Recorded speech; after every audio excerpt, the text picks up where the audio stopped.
The voices you are about to hear are those of American astronauts in space.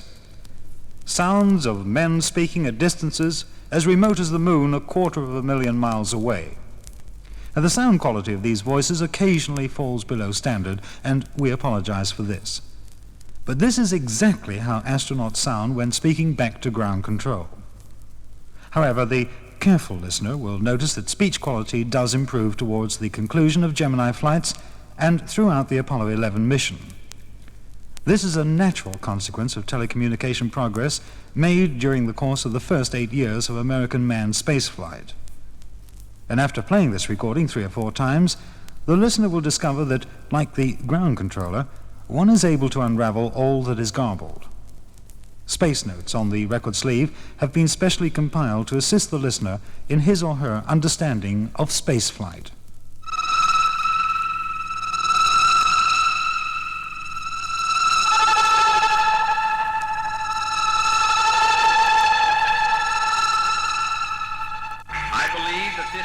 Should commit itself to achieving the goal before this decade is out of landing a man on the moon and returning him safely to the Earth. No single space project in this period will be more impressive to mankind or more important for the long-range exploration of space, and none will be so difficult or expensive to accomplish. And at last, man has reached out and touched the moon. His age-old dream has been fulfilled, and with it a chapter in mankind's book of destiny has been written. Not only has human ingenuity developed the skills to transport men across the enormous depths of space, but a new philosophy of life has been created. Its impact will last for as long as man exists in the universe. Far off down the corridors of future time, men will point to a tiny speck of light amongst the beckoning stars and say, "Look there, Earth, where it all began." 57 seconds, John, and by to start EPI on my mark. Roger. 3, 2, 1, mark. Roger, EPI is starting.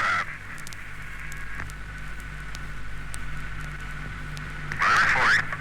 Status check, pressurization, rocks tanking, have a blinking high level light. You want to go. Water systems, go. Range operations, Mercury capsule, go. All pre-start power lights are correct. The ready light is on. Eject Mercury umbilical. Oil evacuate. Mercury umbilical clear. Mercury evacuate lights on. All recorders to fast. T-minus 18 seconds and counting engine start. Either we would be waiting for Good Lord, ride all the way. Godspeed, John Glenn. 10, 9, 8, 7, 6, 5, 4, 3.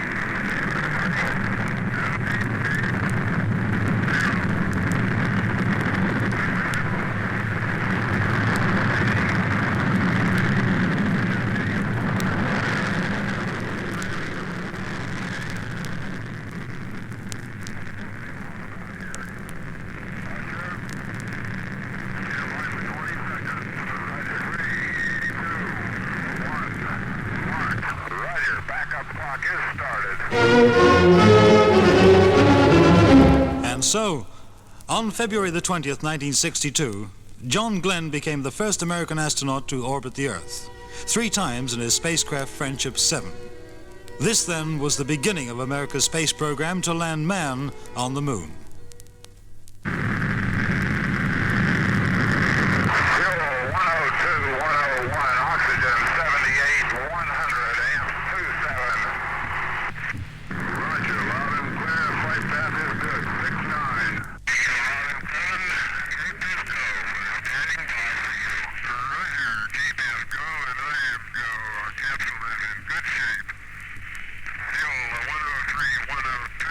Oxygen 78.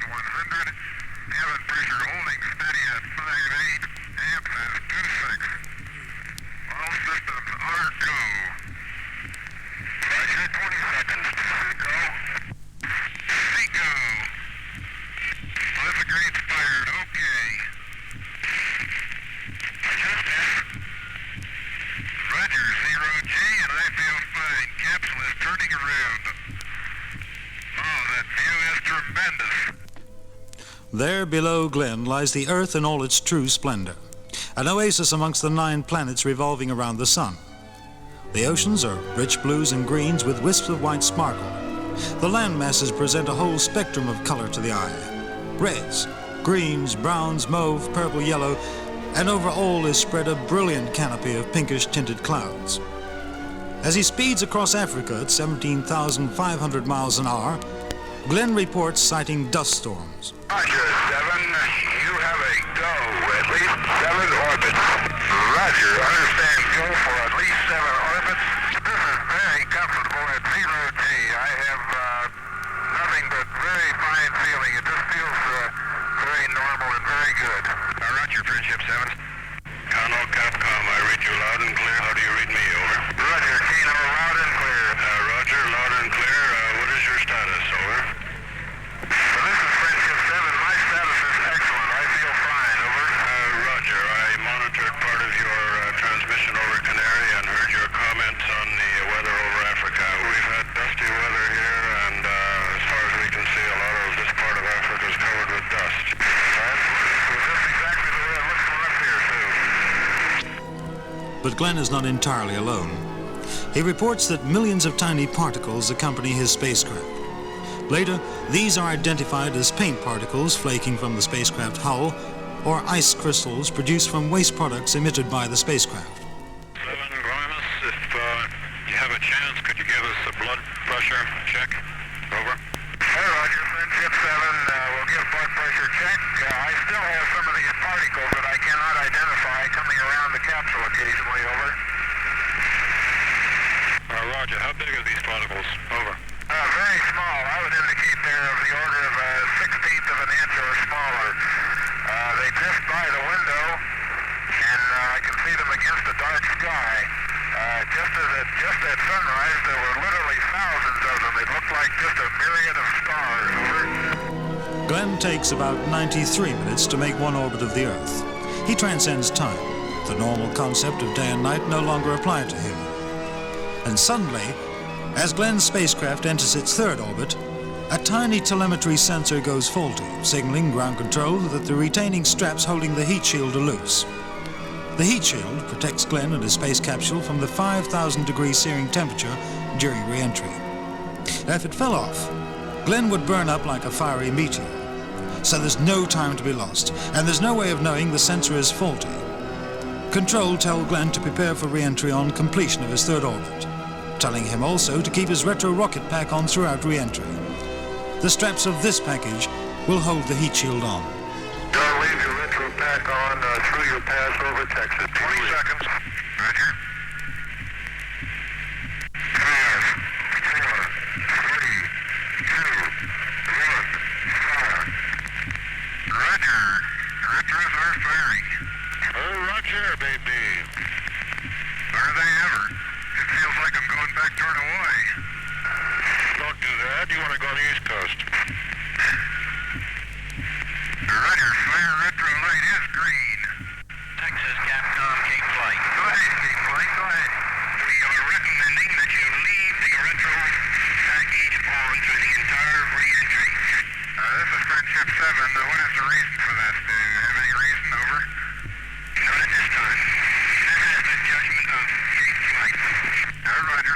As the spacecraft plunges deep into the atmosphere, the friction between the air and Friendship 7's hull causes the air to ionize, cutting off all radio communication for several minutes. Then, as the seconds tick by, My condition is good, but that was a real fireball, boy. I had great chunks of that retro pack breaking off all the way through. The chute looks very good. Hello, Mercury recovery. This is Friendship 7. Do you receive? 2 suborbital missions were made before Glenn's epic flight. 3 further orbital flights followed him. Each of these one-man missions are today forgotten in the excitement of the 3-man Apollo moon mission. But somehow we must not forget the names of Shepard, Grissom, Glenn, Carpenter, Schirra, and Cooper. Without their pioneer spirit, America's one-man Mercury space program would not have been the success it was. A total of 34 Earth orbits, 54 man-hours in space, and over 900,000 miles traveling experience. Project Mercury laid the foundation for future manned spaceflight.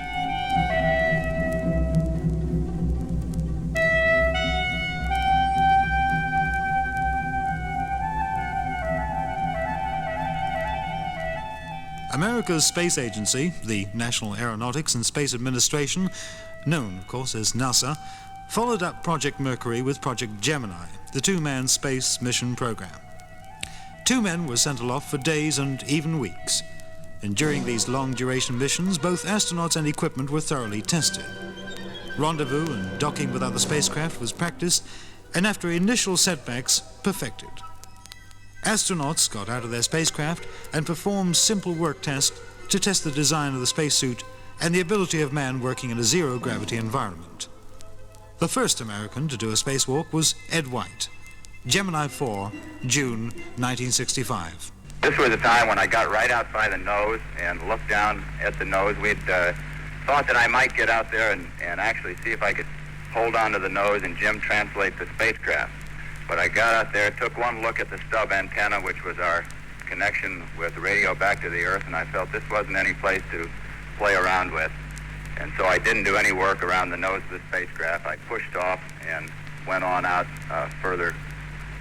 When you push off the spacecraft with the tether, it's very difficult to push off exactly in the direction you want to go unless the surface of the spacecraft is perpendicular. So you see, when I pushed off, it put a nice big rolling motion to me, and I'm using the tether now to pull myself back in to the spacecraft. The tether was quite useful. I was able to go right back where I started every time, but I wasn't able to maneuver to a specific point with it. When you talk about weightlessness, it's not a completely unusual type experience. My first impression was one I had several years ago when I did the first weightless work on some Air Force projects.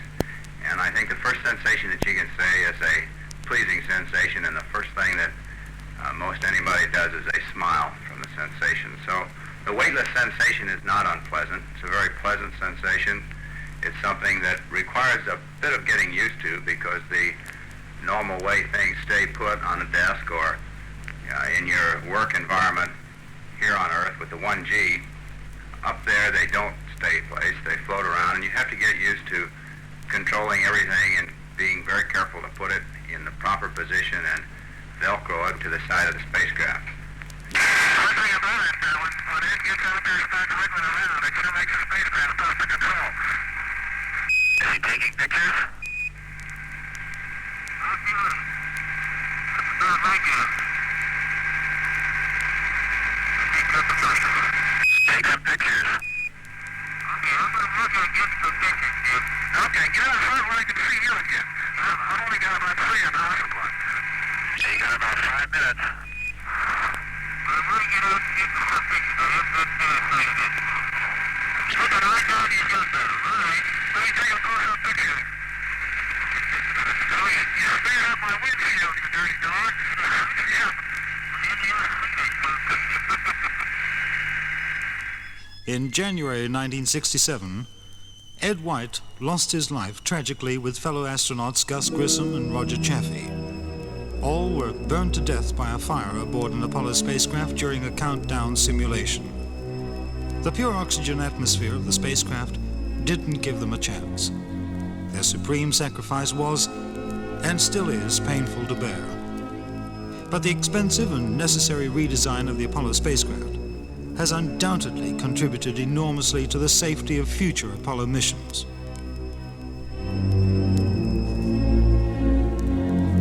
Gemini 5 proved that astronauts can relax in spite of the presence of numerous hazards. We had no trouble tracking it. We had no trouble picking up the smoke, but we did not see the squares, either one of us. Okay, Pete, I'll check and make sure that they had the smoke, and I'll give you that information over at Canaries, okay?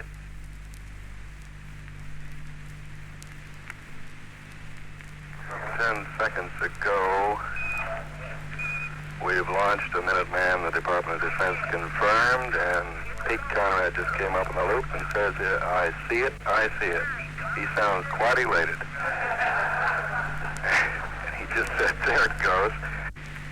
Howdy, Hollis, look real clear today. We can see Honolulu real well, and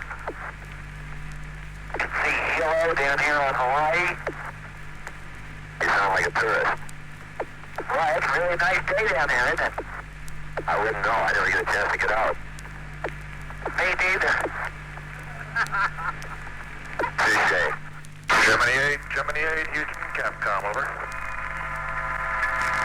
Gemini 8. Hawaii, this is Houston flight. Correct. Roger, 8, they're reading you loud and clear. I have some information for you. Ready to copy? Stand by. What kind of information is it? Well, first of all, it's about the SPARC yaw maneuver. I have some dope for you, which we'd like you to follow. You mean the SPC yaw maneuver? Right, we believe that we have the load in, and we'd like to have you enable the SPCs and let the Agena start cutting through. If you run into trouble and the attitude control system of the Agena goes wild, just... During the Gemini 8 mission, astronauts David Scott and Neil Armstrong, the first man to walk on the moon, fought for several minutes to regain control of their violently tumbling spacecraft. During a docking maneuver with an Agena target vehicle, a thruster aboard their spacecraft got stuck and put them into an almost uncontrollable roll. Scott and Armstrong used so much rocket fuel in righting the tumbling spacecraft that ground control had to curtail the mission.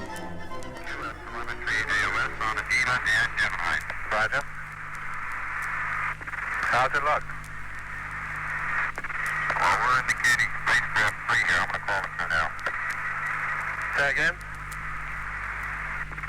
We're showing a spacecraft 3 indication indicating a non-dock. Let me check with the crew.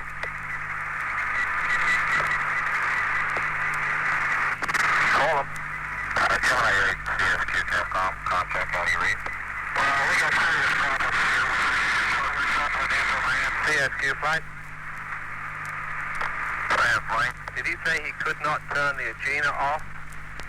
No, he says he is separated from the Agena and he's in a roll and he can't stop it. His rig pressure is down to 0, his own direct helium pressure.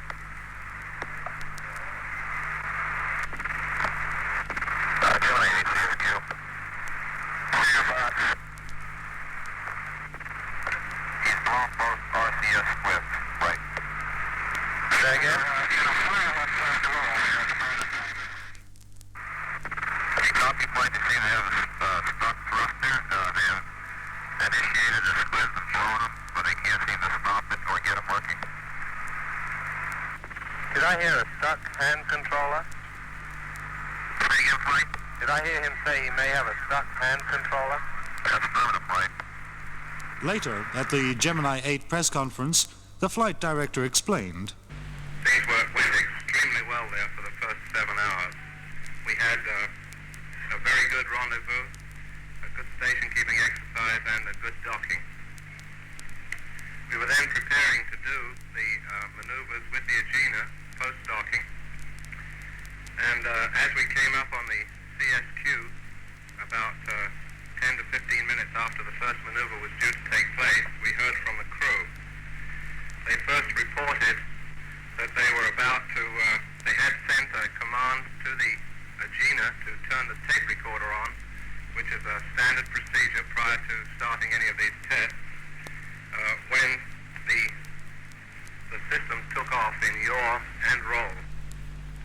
Rescue people have a philosophy that once you search an area, and they have a very thorough method of searching, but once you search an area, the probability of finding somebody in that area is rather low, and you should go to another area and search.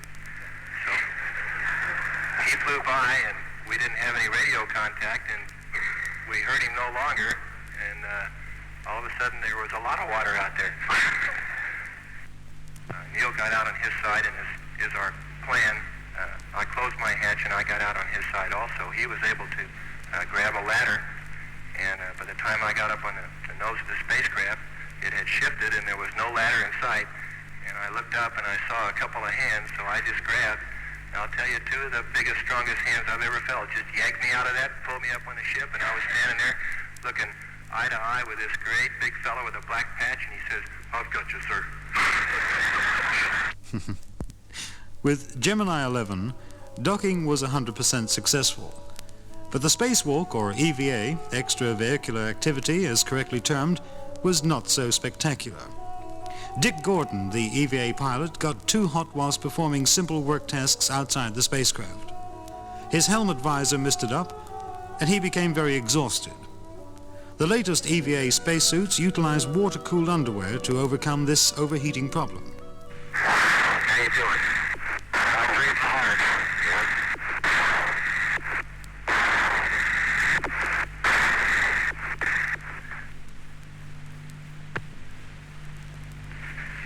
Dick Gordon did retrieve the S9 nuclear emulsion experiment. He attached the camera.